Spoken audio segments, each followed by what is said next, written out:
Selamat malam, sejahtera, shalom Bapak Ibu Saudara-saudara Jemaat GPIB Sejahtera di DKI Jakarta yang diberkati Tuhan. Salam sehat semua. Mari membaca Alkitab. Saudara-saudara, pembacaan Alkitab kita pagi hari ini terambil dalam kitab Imamat pasalnya yang ke-21 dan 22. Mari kita siapkan Alkitab kita berdoa. Bapa di surga, kami mengucap syukur dan terima kasih Tuhan Yesus sudah memberkati kami. Malam hari ini, sebelum kami beristirahat, kami ingin membaca Alkitab. Bungkus kami dengan Roh Kudus-Mu, sehingga kami semua mendapatkan kekuatan dan terfokus pada pembacaan Alkitab yang berintikan firman Allah. Kami serahkan doa kami alaskan doa kami dalam nama Tuhan Yesus Kristus, Juru Selamat kami yang hidup. Amin. Pembacaan Alkitab dari Imamat 21 dan Imamat 22. Imamat 21, kudusnya para imam. Tuhan berfirman kepada Musa, "Berbicaralah kepada para imam, anak-anak Harun, dan katakan kepada mereka, seorang imam janganlah menajiskan diri dengan orang mati di antara orang-orang sebangsanya, kecuali kalau yang mati itu adalah kerabatnya yang terdekat, yakni ibunya, ayahnya, anaknya laki-laki atau perempuan, saudaranya laki-laki, saudaranya perempuan, yang masih perawan dan dekat kepadanya karena belum mempunyai suami. Dengan mereka itu, bolehlah ia menajiskan diri. Sebagai suami, janganlah ia menajiskan diri di antara orang-orang sebangsanya, dan dengan demikian melanggar kekudusannya. Janganlah mereka menggundul sebagian kepalanya, dan janganlah mereka mencukur tepi janggutnya, dan janganlah mereka menggoresi kulit tubuhnya. Mereka itu harus kudus bagi Allahnya, dan janganlah mereka melanggar kekudusan nama ayah Allahnya, karena merekalah yang mempersembahkan segala korban api-apian Tuhan, santapan Allah mereka, dan karena itu haruslah mereka kudus. Janganlah mereka mengambil seorang perempuan sundal atau perempuan yang sudah dirusak kesuciannya, atau seorang perempuan yang telah diceraikan oleh suaminya, karena imam itu kudus bagi Allah. Dan kamu harus menganggap dia kudus, karena dialah mempersembahkan santapan Allahmu. Ia harus kudus bagimu, sebab Aku, Tuhan yang menguduskan kamu, adalah kudus. Apabila anak perempuan seorang imam membiarkan kehormatannya dilanggar dengan bersundal, maka ia melanggar kekudusan ayahnya, dan ia harus dibakar dengan api. Imam yang terbesar di antara saudara-saudaranya, yang sudah diurapi dengan menuangkan minyak urapan di atas kepalanya, dan yang ditahbiskan dengan mengenakan kepadanya segala pakaian kudus, janganlah membiarkan rambutnya terure, janganlah ia mencabik pakaiannya. Janganlah ia dekat kepada semua mayat, bahkan janganlah ia menajiskan diri dengan mayat ayahnya atau ibunya. Janganlah ia keluar dari tempat kudus, supaya jangan dilanggarnya kekudusan tempat kudus Allahnya, karena minyak urapan Allahnya yang menandakan bahwa ia telah dikhususkan ada di atas kepalanya. Akulah Tuhan. Ia harus mengambil seorang perempuan yang masih perawan, seorang janda atau perempuan yang telah diceraikan atau yang dirusak kesuciannya, atau perempuan sundal, janganlah diambil, melainkan harus seorang perawan dari antara orang-orang sebangsanya, supaya jangan ia melanggar kekudusan keturunannya di antara orang-orang sebangsanya, sebab Akulah Tuhan yang menguduskan dia. Tuhan berfirman kepada Musa, "Katakanlah kepada Harun begini, setiap orang dari antara keturunanmu turun-temurun yang bercacat badannya, janganlah datang mendekat untuk mempersembahkan santapan Allahnya. Karena setiap orang yang bercacat badannya tidak boleh datang mendekat. Orang buta, orang timpang, orang yang bercacat mukanya, orang yang terlalu panjang anggotanya, orang yang patah kakinya atau tangannya, orang yang berbongkol atau kerdil badannya, atau yang bular matanya, orang yang berkedal atau berkurap, atau yang rusak buah belirnya.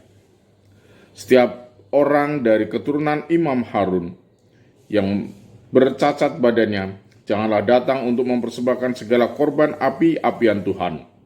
Karena badannya bercacat, janganlah ia datang dekat untuk mempersembahkan santapan Allahnya.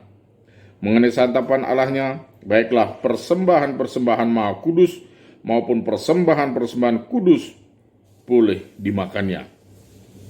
Hanya janganlah ia datang sampai ke tabir, dan janganlah ia datang ke mezbah, karena badannya bercacat, supaya jangan dilanggarnya kekudusan seluruh tempat kudusku. Sebab akulah Tuhan yang menguduskan mereka. Demikianlah Musa menyampaikan firman itu kepada Harun serta anak-anaknya dan kepada semua orang Israel. Imamat 22. Kekudusan kebaktian korban, kudusnya kebaktian korban.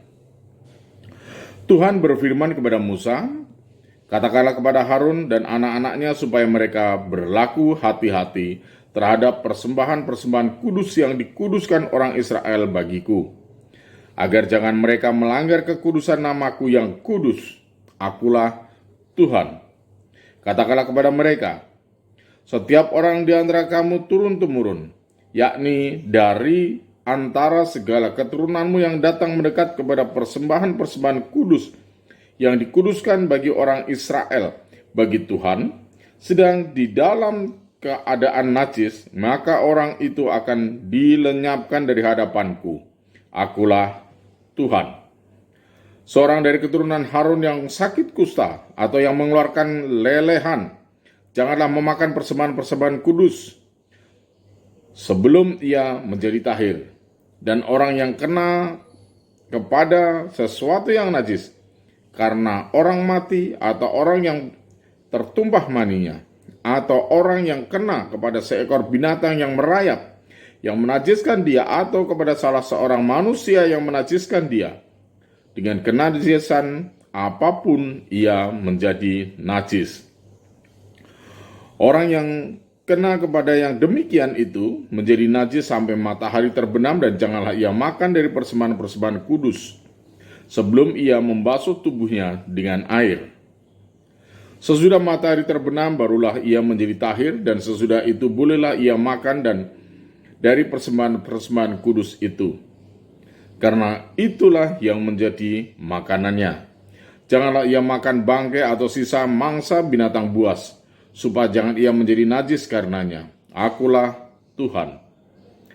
Dan mereka harus tetap berpegang pada kewajibannya terhadap aku, supaya dalam hal itu jangan mereka mendatangkan dosa kepada dirinya dan mati oleh karenanya, karena mereka telah melanggar kekudusan kewajiban itu. Akulah Tuhan yang menguduskan mereka. Setiap orang awam janganlah memakan persembahan kudus, karena juga pendatang yang tinggal dalam imam ataupun orang upahan. Tetapi apabila seorang telah dibeli oleh imam dengan uangnya menjadi budak beliannya, maka orang itu boleh turut memakannya. Demikian juga mereka yang tahir di rumahnya, yang lahir di rumahnya. Apabila anak perempuan imam bersuamikan seorang awam, janganlah ia makan persembahan khusus dari persembahan kudus. Tetapi apabila perempuan itu menjadi janda atau diceraikan dan ia tidak mempunyai anak dan telah kembali ke rumah ayahnya seperti waktu ia masih gadis, maka ia boleh makan dari makanan ayahnya. Tetapi setiap orang awam janganlah memakannya. Apabila seorang dengan tidak sengaja memakan persembahan kudus, ia harus memberi gantinya kepada imam dengan menambah 1/5-nya. Janganlah para imam melanggar kekudusan persembahan-persembahan kudus orang Israel yang telah dikhususkan bagi Tuhan. Karena dengan demikian mereka mendatangkan kepada orang Israel kesalahan yang harus ditebus apabila mereka memakan persembahan-persembahan kudus mereka. sebab akulah Tuhan yang menguduskan mereka. Tuhan berfirman kepada Musa, "Berbicaralah kepada Harun serta anak-anaknya dan kepada semua orang Israel dan katakan kepada mereka, siapapun dari umat Israel dan dari orang asing di antara orang Israel yang mempersembahkan persembahannya, baik berupa sesuatu persembahan nazar maupun berupa sesuatu persembahan sukarela yang tidak dipersembahkan mereka kepada Tuhan sebagai korban bakaran, maka supaya Tuhan berkenan akan kamu, haruslah persembahan itu tidak bercela dari lembu jantan, domba, atau kambing. Segala yang bercacat badannya janganlah kamu persembahkan, karena dengan itu Tuhan tidak berkenan akan kamu. Juga apabila seorang mempersembahkan kepada Tuhan korban keselamatan sebagai pembayar nazar khusus, atau sebagai korban sukarela dari lembu atau kambing, domba, maka korban itu haruslah tidak bercela, supaya Tuhan berkenan akan dia, janganlah badannya bercacat sedikit pun. Binatang yang buta atau yang patah tulang, yang luka atau yang berbisul, yang berkedal atau yang berkurap, semuanya itu janganlah kamu persembahkan kepada Tuhan, dan binatang yang demikian janganlah kamu taruh sebagai korban api-apian bagi Tuhan ke atas mezbah. Tetapi seekor lembu atau domba yang terlalu panjang atau terlalu pendek anggotanya, bolehlah kau persembahkan sebagai korban sukarela, tetapi sebagai korban nazar Tuhan tidak akan berkenan akan binatang itu. Tetapi binatang yang buah belirnya terjepit, ditumbuk, direnggut, atau dikerat, janganlah kamu persembahkan kepada Tuhan. Janganlah kamu berbuat demikian di negerimu. Juga dari tangan orang asing janganlah kamu persembahkan sesuatu dari semuanya itu sebagai santapan Allahmu. Karena semuanya itu telah rusak dan bercacat badannya. Tuhan tidak akan berkenan akan kamu karena persembahan itu. Tuhan berfirman kepada Musa, apabila seekor lembu atau anak domba atau anak kambing dilahirkan, maka haruslah itu tinggal 7 hari lamanya dengan induknya. Tetapi sejak hari ke-8 dan seterusnya, Tuhan berkenan akan binatang itu kalau dipersembahkan berupa korban api-apian baginya. Seekor lembu atau kambing atau domba janganlah kamu sembelih bersama dengan anaknya pada 1 hari juga. Dan apabila kamu menyembelih korban syukur bagi Tuhan, kamu harus menyembelihnya sedemikian hingga Tuhan berkenan akan kamu. Pada hari itu juga korban itu harus dimakan. Janganlah kamu tinggalkan apa-apa daripadanya sampai pagi. Akulah Tuhan. Dengan demikian kamu harus berpegang pada perintahku dan melakukannya. Akulah Tuhan. Janganlah melanggar kekudusan namaku yang kudus, supaya aku dikuduskan di tengah-tengah orang Israel, sebab akulah Tuhan yang menguduskan kamu, yang membawa kamu keluar dari tanah Mesir, supaya aku menjadi Allahmu. Akulah Tuhan. Mari kita berdoa. Bapa di sorga, kami bersyukur Tuhan sudah menuntun kami. Malam hari ini menjadi bagian bagi kami untuk kami semua beristirahat. Bungkus dan lindungi kami dalam tidur kami malam ini, sehingga kami benar-benar terpelihara, dijaga oleh Tuhan Yesus. Dan pagi hari kami boleh bangun kembali dengan tubuh yang segar untuk kami melanjutkan karya kerja kami di hari yang Tuhan sudah berkati.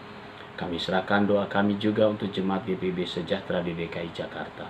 Tuhan Yesus berkati jemaat-Mu. Terpujilah nama-Mu Tuhan untuk doa kami malam hari ini dari sekarang kekal selama-lamanya. Amin. Selamat malam, selamat beristirahat. Tuhan memberkati saudara.